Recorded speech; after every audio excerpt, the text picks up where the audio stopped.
नमस्कार, health conference में आपका स्वागत है। मैं हूं प्रियंका। आज हम बात करने वाले हैं बच्चे कोरोना के सुपर स्प्रेडर।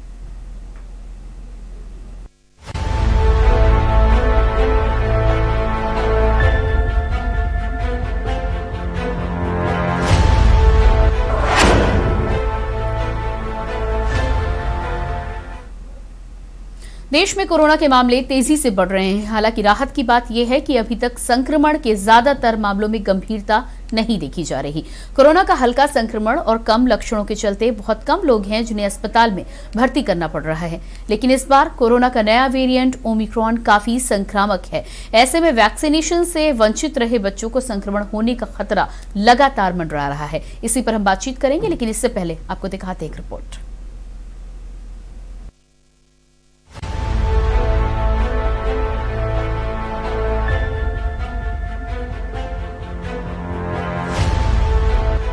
देश में कोरोना के मामलों में लगातार बढ़ोतरी हो रही है।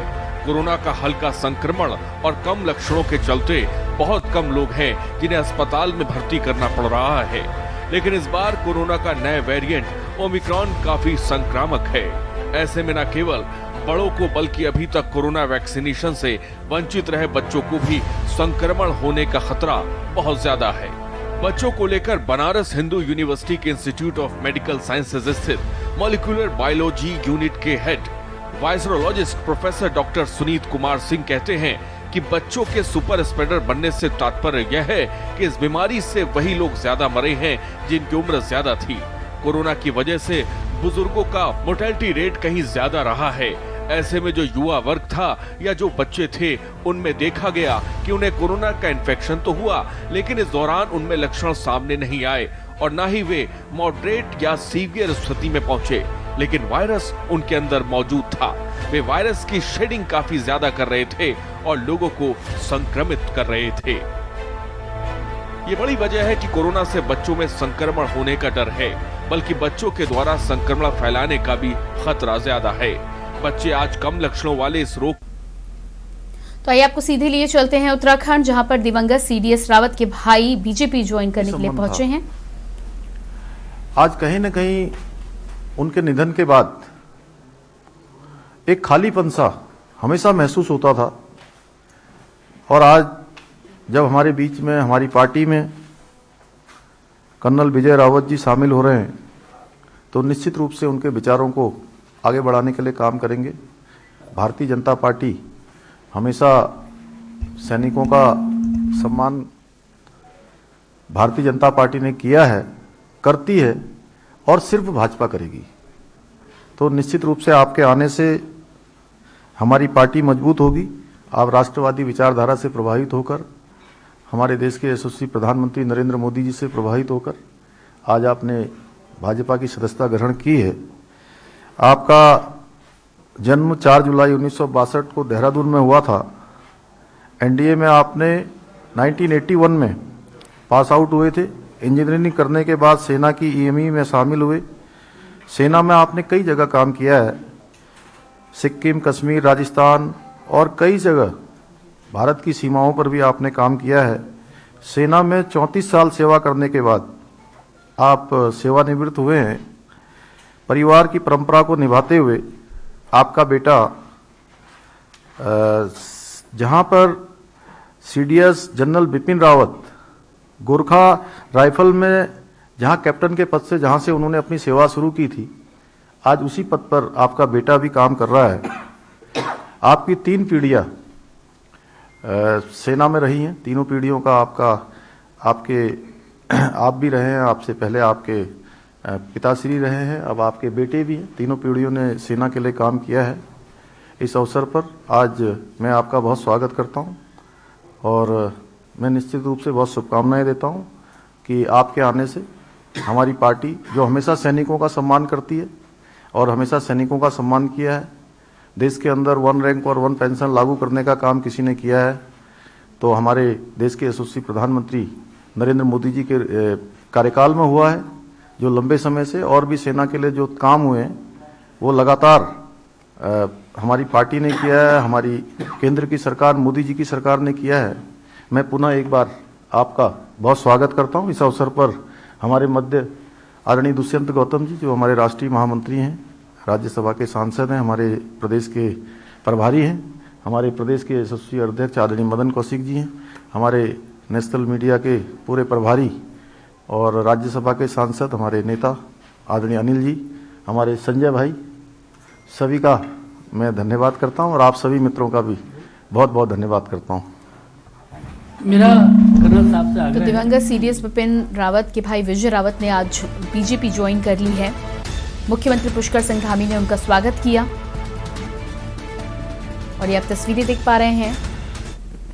कि मुझे ऐसा मौका दिया कि मैं बीजेपी ज्वाइन कर सकूं। बहुत दिनों से मेरी सोच थी। मेरे पिताजी जो थे, जब उत्तराखंड नया नया बना था तो बीजेपी के साथ ही थे।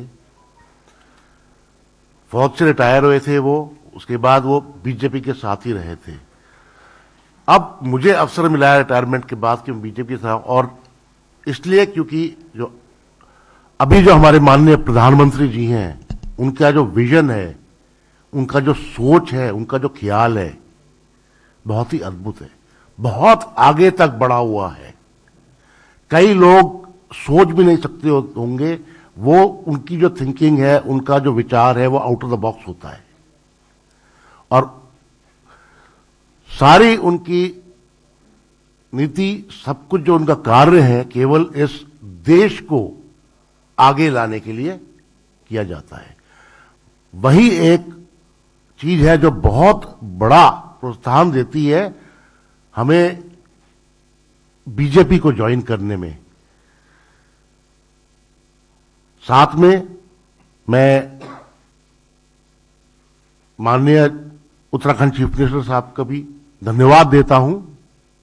पहले भी इनको मैं मिला था और इनसे मैं बहुत खुश हुआ था। जो इनका नेतृत्व था, जो इनका विजन था, वो सब देख करके पहले हमने बात किया था। इनका भी जो उन्नति के लिए, इस देश के लिए, उत्तराखंड के लिए जो कुछ प्लान है, जो करना चाहते हैं, वो एक बहुत दूर की सोच को समझ के कर रहे हैं। वो कल या आज या 3 दिन में नहीं हो सकता, बट अगर अच्छी उन्नति चाहिए उसके लिए उनको समय चाहिए थोड़ा। तो बीजेपी का जो समझने का ढंग है, कार्य करने का ढंग है, ये सभी को बहुत प्यारा है। और तो एक बार फिर से हेल्थ कॉन्फ्रेंस में आगे बढ़ेंगे। आज सुपर स्प्रेडर बच्चों को लेकर हम बातचीत करने वाले हैं और चर्चा करने के लिए हमारे साथ professor doctor VN Tripathi ji, पूर्व डीजीएमई, जुड़ चुके हैं यूपी। बहुत स्वागत है आपका सर कार्यक्रम में।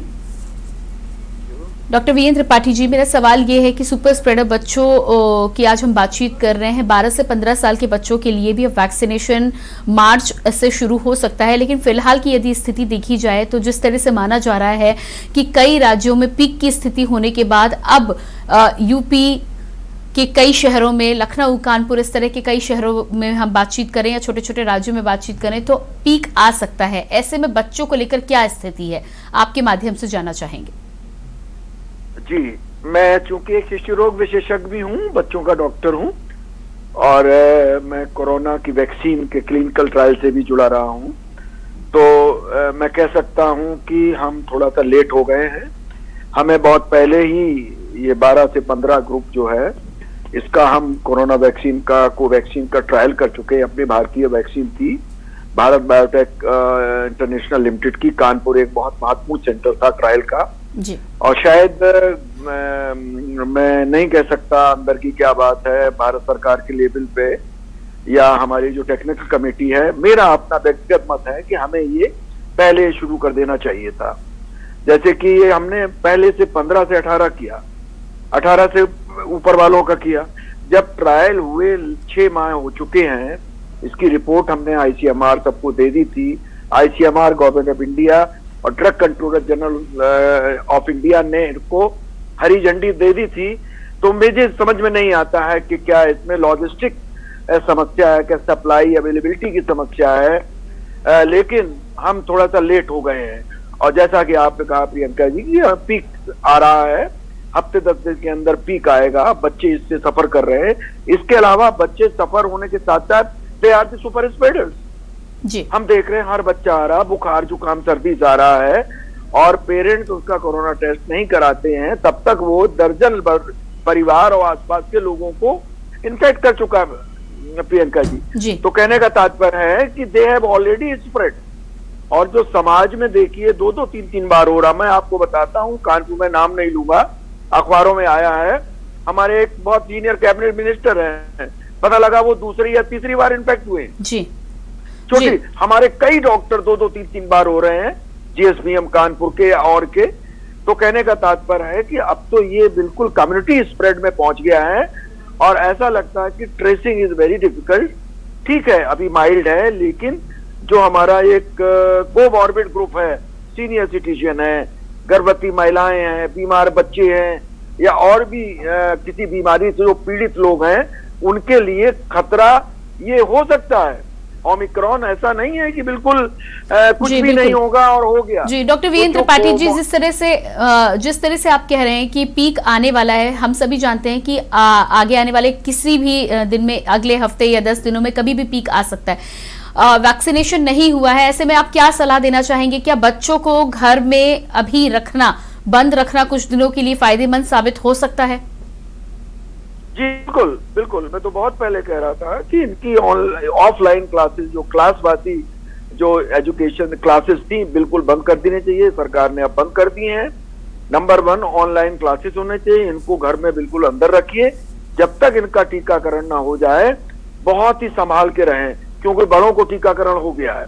लगभग 50% पॉपुलेशन अपने देश की, उनको दोनों डोज लग चुकी हैं और करीब करीब 75% को कम से कम एक डोज लग गई है। जो आंकड़े हैं, एग्जैक्ट आंकड़े इसी के आसपास हैं। तो अभी भी हमारे बहुत बड़ा करोड़ों वाला संख्या है वो अनइम्यूनाइज्ड है। जब ये बाहर से इन्फेक्शन लेके आएंगे, घर में बच्चों कर सकते हैं या बच्चे इन बड़ों को फैला सकते हैं, क्योंकि 20 से 25% को अभी एक भी डोज नहीं लगी है। तो कहने का तात्पर्य हमें बिल्कुल कॉशियस रहना है, बिल्कुल लापरवाही नहीं बरतनी है। ये नहीं सोचते और ओमिक्रॉन है, जुकाम होगा, कुछ नहीं होगा, नहीं, गंभीरता से लेना है, हमें अलर्ट रहना है, सावधान रहना।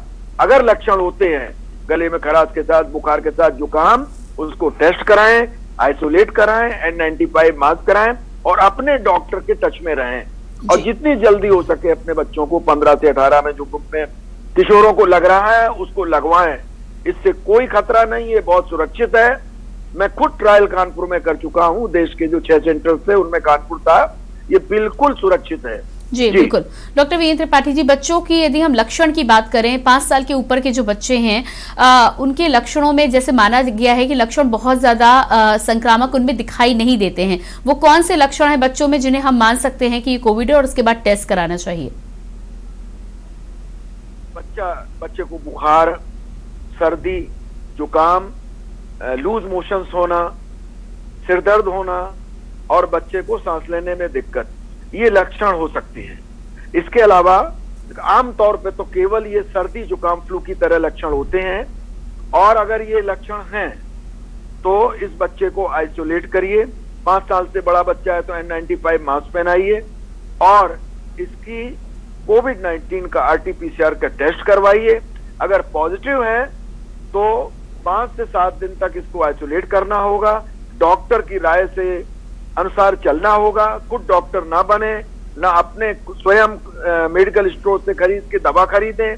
और अगर इस बच्चे में ये 4-5 लक्षण खतरनाक मैं बता रहा हूं, अगर तेज बुखार 103, 104 2 दिन से ज्यादा है, बच्चे को सांस लेने में तकलीफ है, उसकी पसलियां चल रही हैं, बच्चा सुस्त ज्यादा हो गया है या कुछ खा पी नहीं रहा है, उसको वॉमिटिंग ज्यादा हो रही है या पतले दस्त हो रहे हैं, अगर ये लक्षण हैं और सैचुरेशन उसका 93 से कम हो रहा है, तो तुरंत पास के डॉक्टर, योग डॉक्टर से बात करें और इसको दिखाएं और उसकी राय से चलें।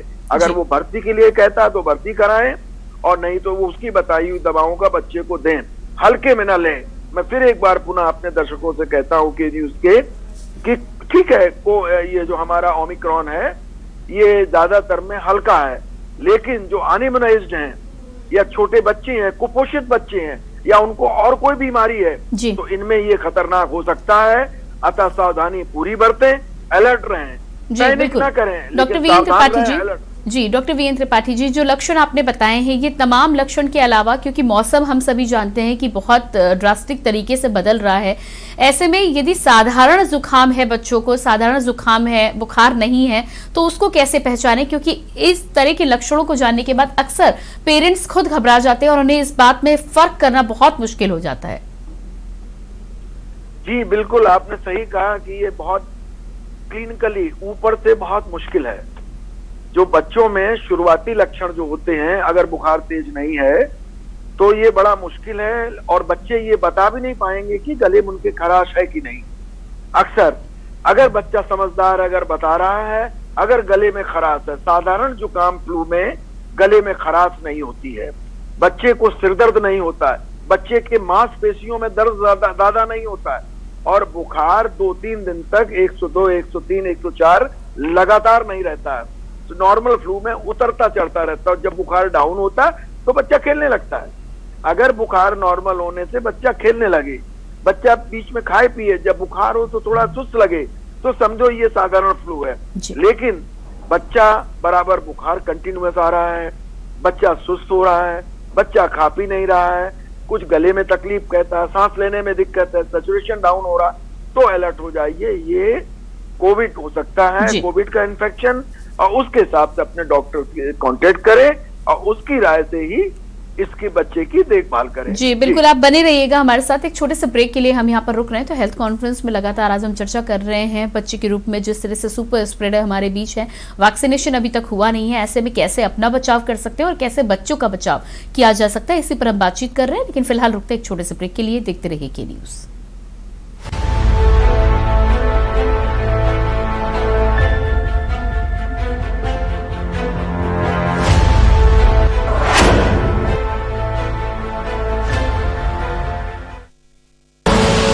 आप देख रहे हैं के न्यूज, खबरों का सारथी। जुबान के लिए उड़ चला गैरों की ज़मीं पर, खुशबू अपने पन की ढूंढता, और दूर कितना भी जा इस जुबान से दूर ना जा पाओगे। रुमल बोलो, जुबान केसरी। किसका वोकल टाइड है और किसको 2022 को ताज मिलेगा यूपी का? हम तो अगले सालों को बनाएंगे। जो चुनाव जब आ जाता है तो सारी सरकारें फ्री गल्ला बांटती हैं। इस समय समाजवादी पार्टी का नाम चल रहा है। क्या चाहते हैं, किसकी सरकार हो? योगी जी 4.5 साल बीत चुके हैं, कैसी गवर्नमेंट होना चाहिए? अभी बदलाव होना चाहिए। अच्छा, हम तो योगी जी को वोट करना चाहते हैं, बीजेपी की, इसलिए कि कार्य अच्छे हो, रोजगारों को रोजगार मिले, कार मिले, वर्क मिले, ऐसी आएगी जो एजुकेशन पे काम करे। राय जी का वोकल टाइट नहीं है। नहीं टाइट हुआ यार, कैसे विकास होगा? सरकार बदलेगी तो कौन सी काम कर रहा है मोदी जी की सरकार में? हमारा कहना ये है, बस सरकार आना चाहिए, अग्रेस की आना चाहिए। सुखना नंदी, 4.5 साल बीत चुके हैं, क्या लगता है आपको कि विकास हुआ कि नहीं हुआ आपके क्षेत्र में? विकास बहुत कुछ हुआ।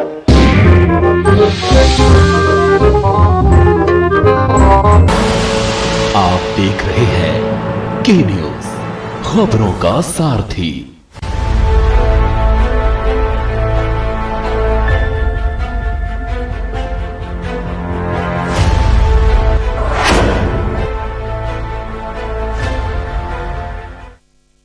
ब्रेक के बाद एक बार फिर आपका बहुत स्वागत है हेल्थ कॉन्फ्रेंस में। आज हम बातचीत कर रहे हैं बच्चे सुपर स्प्रेडर के रूप में जिस तरह से सामने आ रहे हैं, ऐसे में किस तरह से बचाव किया जा सकता है। हमारे साथ लगातार professor doctor VN Tripathi ji, पूर्व डीजीएमई यूपी बने हुए हैं। Doctor VN Tripathi ji, vaccination को लेकर तो आपने भी ये माना है कि डिले हो चुका है बच्चों के मामले में। अभी तक सिर्फ 18 साल के लोगों को, 15 से 18 साल के लोगों को लग रहा है। यदि 12 से 15 की बात करें तो वो तो डिले ऑलरेडी है, लेकिन उससे नीचे एज ग्रुप के जो बच्चे हैं उनके लिए तो अभी समय भी सामने नहीं आया है। वैक्सीनेशन के लिए ना जाने कितना और समय लग सकता है। ऐसे में आजकल के मौसम में क्या कुछ इस्तेमाल कर सकते हैं जिससे बच्चों को हम बचा कर रख सके? जी बिल्कुल, एक तो ये कि बच्चों को अनावश्यक घर के बाहर न निकालें। अक्सर फंक्शन, पार्टी, भीड़ भाड़, ये कतई मैं आपके न्यूज के माध्यम से कई बार ये प्रार्थना कर चुका हूँ, लोगों से अपील कर चुका हूँ कि आप 1-2 साल तक भूल जाइए किसी तरह के फंक्शन, चाहे व्यक्तिगत, पर्सनल, शादी, ब्याह वगैरह, वहां बच्चे को ना ले जाए। और अगर जाएं तो वैक्सीनेटेड लोग, बड़े लोग प्रॉपर मास्क पहन के खुद जाएं, बच्चों को ना शामिल करें। नंबर 1। नंबर 2, उनके पोषण का ध्यान रखें। अक्सर कुपोषित बच्चों में कोविड-19 या कोरोना का खतरा ज्यादा होता है और ये खतरनाक भी हो सकता है। तो उनको पौष्टिक आहार जैसे घरेलू चीज, दालें हैं, मूंगफली है, फल है, केला है, अगर अंडा खाते तो अंडा दे सकते हैं, ड्राई फ्रूट दे सकते हैं, ताजा दूध के प्रोडक्ट, पनीर, छेना, जिनसे अक्सर लोग डरते हैं अरे ये सर्दी हो जाएगी, कृपा करके दें बच्चे को पौष्टिक, उसमें प्रोटीन की मात्रा। अगर शाकाहारी हैं तो पनीर, मूंगफली के दाने, सोयाबीन, दालें इत्यादि दें। अगर नॉन वेज खाते हैं तो अंडा दे सकते हैं, अंडा में कोई प्रॉब्लम नहीं है। इसके बाद बच्चे को जो आवश्यक टीकाकरण होते हैं, जो नॉर्मल अपने देश में राष्ट्रीय टीकाकरण है, वो जरूर लगवाएं। उसमें निमोनिया के, इन्फ्लुएंजा के टीके लगते हैं, वो जरूर लगवाएं, क्योंकि जिन बच्चों को टीके नहीं लगे होते हैं उनमें कोविड-19 की वजह से निमोनिया का खतरा ज्यादा होता है। इसके अलावा तीसरा, अगर बच्चे को तेज बुखार आता है और तेज बुखार के साथ सांस लेने में तकलीफ होती है तो तुरंत अपने फैमिली डॉक्टर से संपर्क करें और उसकी राय से दवा लें, खुद डॉक्टर न बने। इसके अलावा बच्चों में भी अगर बच्चा समझदार है, 5 साल से बड़ा है और घर में किसी को फ्लू या कोई ऐसी तकलीफ है, उसको भी मास्क पहनाएं। इसके अलावा बच्चे को बाजार का ठंडा खुला हुआ खाना कतई ना दें। मैं तो हमेशा कहता हूं कि मॉम का बना खाना, मॉम माने मदर, घर में जो माता जी, मौसी बुआ हैं, उनका बना हुआ ताजा स्वच्छ खाना दें, बाजार का खाना ना दें, क्योंकि बाजार के खाने में पता नहीं क्या स्थिति है, मैं नहीं जानता। फास्ट फूड तो बिल्कुल ना दें, इसका कोई लाभ नहीं है और बच्चे को अनावश्यक और एलर्जी की बीमारियां हो सकती हैं। इसके अलावा बच्चे का उसका घर में जो बच्चा है तो उसके साथ खेले, उसको मानसिक रूप से समझाएं। अगर समझदार बच्चा है तो वो समझ जाएगा। उसको भी अपने निर्णय में, जैसे वो पार्टी में क्यों नहीं जा रहे हैं उसको, क्योंकि मानसिक रूप से बच्चे बहुत डिस्टर्ब है प्रियंका जी। बच्चे हैं 8-10 साल के, आपने बंद कर दिया, ऑनलाइन क्लासेस हो रहे हैं, तो चूंकि मानसिक समस्याएं भी हो रही हैं तो उनको मानसिक रूप से भी स्ट्रांग बनाएं, उनको डिसीजन मेकिंग में शामिल करें, पोषण का ध्यान रखें, आवश्यक टीकाकरण करवाएं और अगर लक्षण होते हैं तो तुरंत अपने फैमिली डॉक्टर से बात करें, खुद डॉक्टर न बने। मेडिकल स्टोर से खुद ला करके दवाओं का प्रयोग कतई न करें, ये ज्यादातर केसेस में नुकसानदेह हो सकता है। जी बिल्कुल, जी बिल्कुल डॉक्टर वीरेंद्र त्रिपाठी जी, चर्चा को हम यहीं पर विराम देंगे। आपने अपना समय दिया उसके लिए आपका बहुत बहुत धन्यवाद। एक बार फिर से अपने दर्शकों को लगातार हम जानकारी दे रहे थे कि किस तरह से सुपर स्प्रेडर बच्चे के रूप में लगातार न केवल बच्चों के लिए खतरा बने हुए हैं बल्कि आसपास के कोमॉर्बिड लोग जो हैं, सीनियर सिटीजन्स जो हैं, उनके लिए भी खतरा बने हुए हैं। तो ऐसे में आपको पूरा ख्याल रखना है बच्चों की सुरक्षा के साथ ही साथ घर में बड़े बुजुर्ग यदि मौजूद हैं तो उनकी भी सुरक्षा का पूरा ख्याल रखना है। कोविड वैक्सीनेशन यदि आपने अभी तक नहीं कराया है तो जल्द से जल्द कोविड वैक्सीनेशन की दोनों डोज लगवाइए। कोविड अप्रोप्रिएट बिहेवियर का लगातार पालन करिए और ओमिक्रॉन से बचाव के लिए लगातार मास्क का प्रयोग करते रहिए। फिलहाल हेल्थ कॉन्फ्रेंस में इतना ही, बाकी खबरों के लिए लगातार देखते रहिए की न्यूज इंडिया। नमस्कार।